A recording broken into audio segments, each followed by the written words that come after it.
The other day, my friends and I were watching the 2013 sci fi original film Ghost Shark. Ghost Shark is an example of one out of many low budget, poorly written monster films that the Sci Fi Channel likes to shill out every year. So, why am I talking about or even mentioning Ghost Shark at all? I think Ghost Shark demonstrates a misconception about monster films as a whole. A misconception by some filmmakers who happen to think that monster films are easy to make.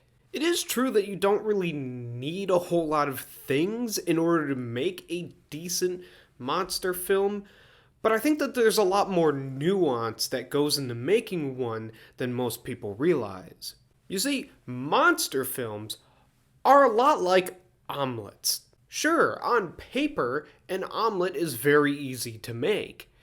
But anybody who's actually made an omelet can tell you how easy it is to screw one up. If you've made an omelet before, just think about how many times you started off making an omelet and then had to settle for scrambled eggs. What I'm trying to say is that the people who made Ghost Shark wanted to make an omelet, but ended up with scrambled eggs. A great example to illustrate this point would be the 2018 film A Quiet Place. On paper, the setup is pretty straightforward. You have a post-apocalyptic world where people need to survive against creatures that are attracted to sound. The focus on the story is on a family that consists of a father, an expectant mother, a deaf daughter, and a son. And that's it. 2 sentences is all it takes to set up the entire movie. Just like an omelet, you don't really need a lot in order to start making one. However, just like an omelet, getting all the things you need to make one is not the hardest part of making one. A Quiet Place successfully establishes this post-apocalyptic world, and it develops all of these characters while using little to no dialogue, and that is not an easy thing to do. I've got an entire video on the subject of using little to no dialogue in films that you should definitely check out.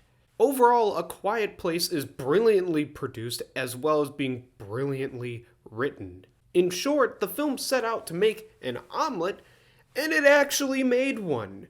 But here's an interesting question. What if you're the kind of person who likes scrambled eggs? Am I saying it's wrong to enjoy scrambled eggs every now and then?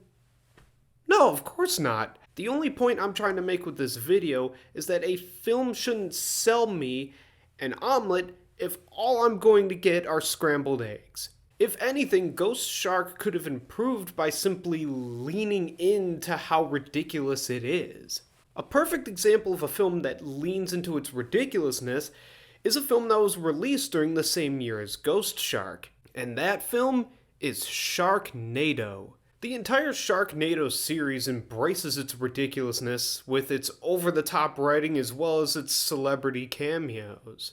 In other words, the film tells the audience, hey, you're going to get scrambled eggs, and you're gonna like it. And that's really all I got to say here. So